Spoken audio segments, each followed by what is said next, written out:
Muy buenas amigos y amigas de la lengua de Einstein, ¿qué tal estáis? Hoy os traigo un vídeo en el que voy a resolver un problema de armónicos sobre una guitarra. Es un problema de un examen del bachillerato internacional, en concreto de mayo del 2021. Y bueno, me ha parecido muy interesante porque, bueno, esta es una de las aplicaciones precisamente que tienen los armónicos, ¿vale? El poder generar las notas en los instrumentos musicales. Y bueno, es un problema del nivel avanzado, ¿vale? Pero a la gente del nivel estándar que le apetezca tomárselo como un reto, también lo puede hacer. La parte que es de la parte, ahora lo veréis, es un problema que mezcla cosas de armónicos con conocimientos del movimiento armónico y esta última parte sería la propiamente, digamos, que es parte del nivel avanzado, ¿vale? Leo el enunciado y lo vamos haciendo. Dice, sobre una guitarra, perdonadme que este enunciado no lo tengo en castellano, dice, en una guitarra las cuerdas vibran entre dos puntos fijos. Como sabéis, en un instrumento de cuerda lo que se tienen son dos puntos fijos y entonces, modificando la longitud de la cuerda, evidentemente voy a generar las distintas notas musicales y los distintos tonos, ¿no?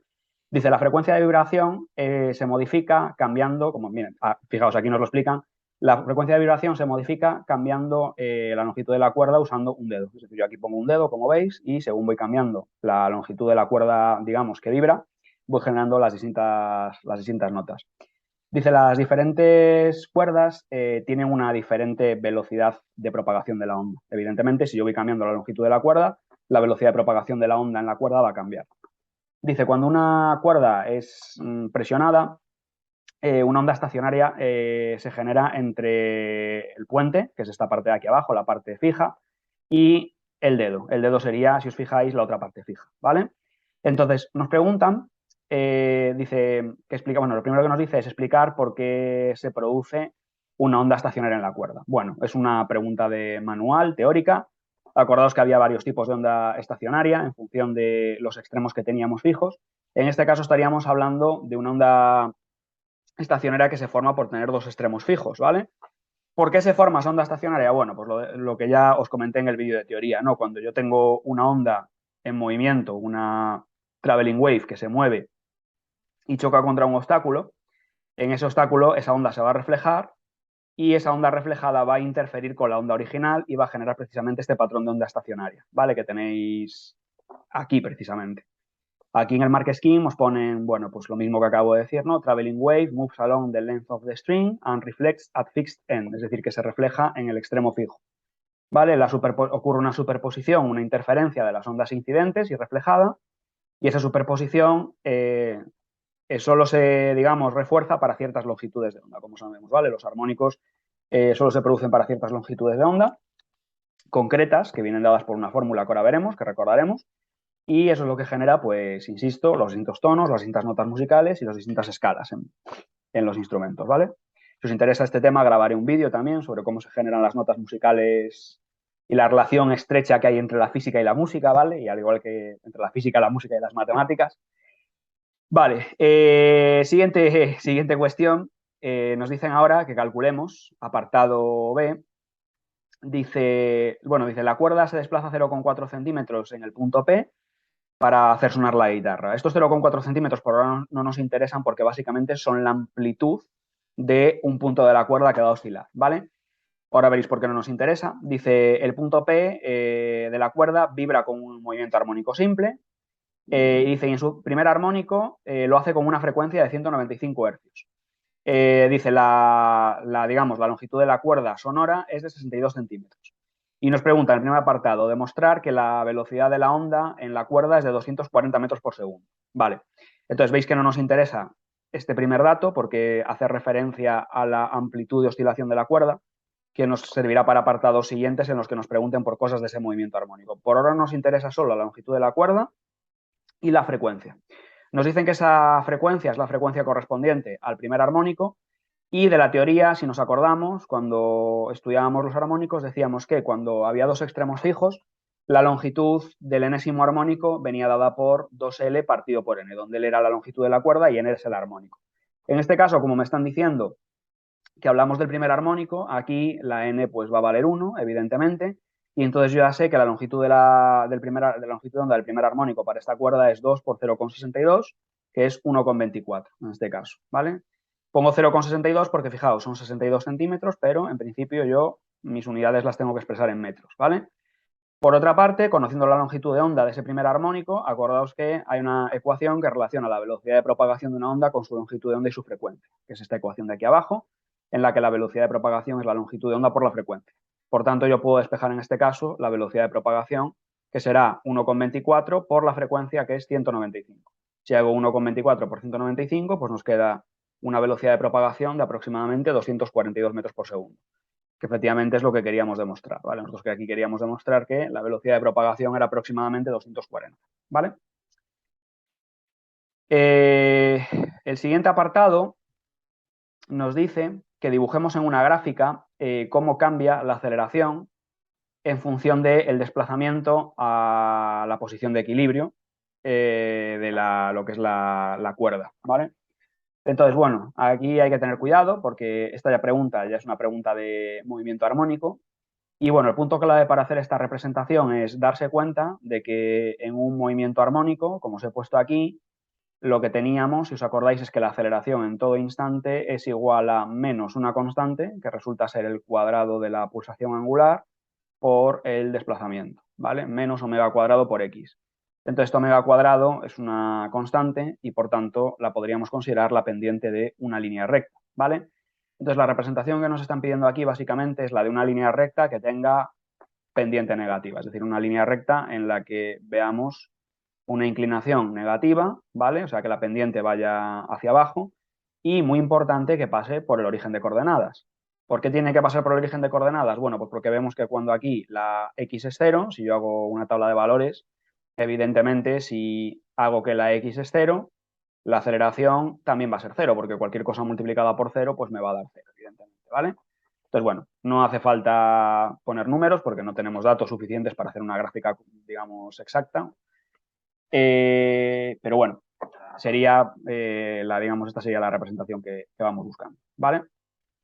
¿Qué más cosillas nos piden? Nos dicen ahora que calculemos en metros por segundo la máxima velocidad de vibración del punto P cuando vibra a esa frecuencia, a una frecuencia de 195 Hz. Bueno, esta sí es una pregunta ya de movimiento armónico, en la que tenemos que recordar básicamente que como la ecuación de la velocidad de un movimiento armónico, de una partícula que vibra con un movimiento armónico, es A por omega por el coseno o el seno de algo por aquí, coseno de omega por t más un ángulo inicial, tenemos que recordar que la velocidad máxima en un movimiento armónico se produce cuando este término de aquí, el coseno, toma su valor máximo. Y el valor máximo de un coseno, como todos deberíamos de saber, es 1, ¿vale? El seno y el coseno son funciones, como sabéis, que están acotadas entre 1 y menos 1. Por tanto, la velocidad máxima de cualquier movimiento armónico viene dado por la amplitud de ese movimiento multiplicado por la pulsación angular. A su vez, esta pulsación angular yo la puedo poner como 2pi partido por el periodo o como 2pi por la frecuencia. Y fijaos que conozco todo ya, porque la amplitud del movimiento es la elongación de la cuerda, que eran esos 4 centímetros que nos decían al principio, que os dije que en principio no teníamos que utilizar, ¿vale? Es decir, el dato que tenemos que utilizar ahora es estos 0,4 centímetros que tenemos aquí, que es la amplitud.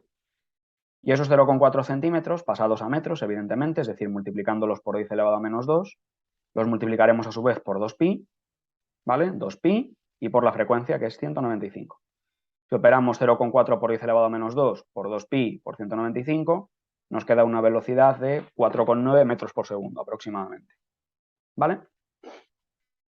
Lo siguiente que nos piden es en este caso, nos piden que calculemos la aceleración máxima y que la expresemos en términos de la aceleración de la gravedad, ¿vale? Calcular la aceleración máxima de ese punto P y expresarla en términos de g. Bueno, por la misma razón que acabo de comentar, la ecuación de un movimiento, la ecuación de la aceleración de un movimiento armónico viene dada por algo tal que así, resulta ser menos a por la pulsación angular al cuadrado, por el seno o por el coseno de una función, que evidentemente pues tomará su valor máximo cuando ese seno o ese coseno valga 1. Es decir, que la aceleración máxima que hay en un movimiento armónico viene dado por ese término de aquí en valor absoluto, que es a por omega al cuadrado, ¿vale? Entonces, igual que hemos hecho antes, Para sacar esa aceleración máxima, pues simplemente voy a hacer a por omega al cuadrado, es decir, 0,4 por 10 elevado a menos 2 por 2pi por 195, todo ello elevado al cuadrado. Importante que aquí pongáis un paréntesis para que se eleve todo al cuadrado, ¿vale? Y si lo operáis, pues dará una aceleración aproximadamente de 6.000 metros por segundo al cuadrado, ¿vale? Que si la queremos expresar en términos de la gravedad, lo único que tendríamos que hacer es dividirlo entre 9,8, que es la aceleración de la gravedad, como sabéis, y que tenéis en el booklet. Y eso pues nos da 612 más o menos, que lo vamos a redondear a 600 para que no haya un número excesivo de cifras significativas, ¿vale? Entonces, bueno, podríamos decir que esa cuerda está vibrando con una aceleración de 600 G, ¿vale? 600 veces la aceleración de la gravedad. Vale. También nos piden que estimemos el desplazamiento necesario, es decir, la amplitud necesaria para que la energía de ese punto de la cuerda, de ese punto P, se duplique. Una pregunta muy interesante esta que requiere bastante conocimiento. Lo que tenemos que tener en cuenta es que la energía de un movimiento armónico, esta fórmula la tenéis en el booklet, me parece también. La energía de un movimiento armónico, acordaos que se conserva y en particular la energía máxima que tiene un movimiento armónico la podemos poner en función de la energía potencial máxima o de la energía cinética máxima. Si la ponemos en función de la energía potencial máxima, que es lo que nos interesa ahora mismo porque es lo que lo relaciona con la amplitud, sabemos que la energía potencial elástica máxima es un medio de la constante elástica de la vibración de la cuerda por la amplitud al cuadrado. Y esto a su vez, insisto, sería igual a un medio de la masa por la velocidad máxima al cuadrado si lo quisiéramos poner en función de la energía cinética máxima, ¿vale? Entonces, fijaos en una cosa. Yo aquí puedo establecer la condición que me están pidiendo de que quiero que la energía en el estado final sea el doble que la energía en el estado inicial. Entonces, lo que tengo que hacer es igualar la energía en el estado 2, que será un medio de K por A sub 2 al cuadrado, a 2 veces la energía en el estado 1, que será un medio de K por A sub 1 al cuadrado. ¿Vale? Si hacemos aquí un poquito de álgebra, veréis que podemos tachar el 1 medio con el 1 medio y esta K con esta K, y me quedará una relación en la que se me dice que A2 al cuadrado es 2 veces A1 al cuadrado. Es decir, que la amplitud al cuadrado en el estado 2 será 2 veces la amplitud al cuadrado en el estado 1. Fijaos que si yo saco raíces cuadradas a los dos lados de esta ecuación, me quedará que A2 es igual a raíz de 2 por A1, ¿vale? Como A1 es conocida, que es 0,4 centímetros, ya sé que la amplitud que tengo que tener para duplicar esa energía es raíz de 2 veces 0,4, es decir, 0,6 centímetros, ¿vale? Entonces, bueno, este apartado maneja un álgebra un poquito tediosa de operar, pero esto gusta mucho en física, como sabéis, y tenéis que practicarlo y coger soltura, ¿vale? Y bueno, un último apartado me pregunta que calcule la distancia entre dos nodos consecutivos, suponiendo que la cuerda vibra en su tercer armónico, ¿vale? O sea, me dicen, si la cuerda vibra en su tercer armónico, calcula la distancia entre nodos consecutivos. Bueno, pues también es una pregunta bastante teórica. Recordamos que de la teoría la distancia entre dos nodos, que son dos puntos de máxima amplitud, es decir, no es que hay una interferencia constructiva, para una onda estacionaria la distancia entre dos nodos resulta ser siempre la mitad de la longitud de onda correspondiente, ¿vale? Y acordaos que entre dos nodos consecutivos siempre hay un vientre en el medio, ¿vale? Es decir, la distancia entre nodo y nodo es lambda medios y sin embargo la distancia entre nodo y vientre es lambda cuartos, es decir, es un cuarto de la longitud de onda, ¿vale? Entonces, yo tengo que calcular cuánto vale la longitud de onda para este tercer armónico. Como sigo trabajando con dos extremos fijos, pues aplico la fórmula que vimos al principio, la ecuación que vimos al principio de que la longitud del enésimo armónico es 2L partido por N y simplemente meto N igual a 3, ¿vale? Es decir, hago 2L partido por 3. Como la longitud de la cuerda es 62 centímetros, pues hago 2 por 62 partido por 3 y eso resulta darme 41 centímetros, ¿vale? La distancia pedida entre dos nodos, por tanto, será la mitad de esto, es decir, 41 entre 2, que aproximadamente lo redondearíamos a 21 centímetros. Y eso es todo. Un problema súper interesante, un problema súper completo y un problema que no es muy complicado, pero que requiere tener las cosas muy claras desde mi punto de vista. Bueno, en general en los problemas del bachillerato internacional es lo que se busca, que no tengáis que operar demasiado, pero que tengáis los conceptos muy claros. Entonces, bueno, espero que este problemita os haya servido para aclarar los conceptos de teoría que vimos en el vídeo correspondiente de las ondas estacionarias, ¿vale? Si os gustan estos vídeos, si os gusta este contenido, por favor, dadle al like y suscribiros, chicos. Os lo agradeceré muchísimo. Venga, hasta la próxima y gracias por verlo. Hasta luego.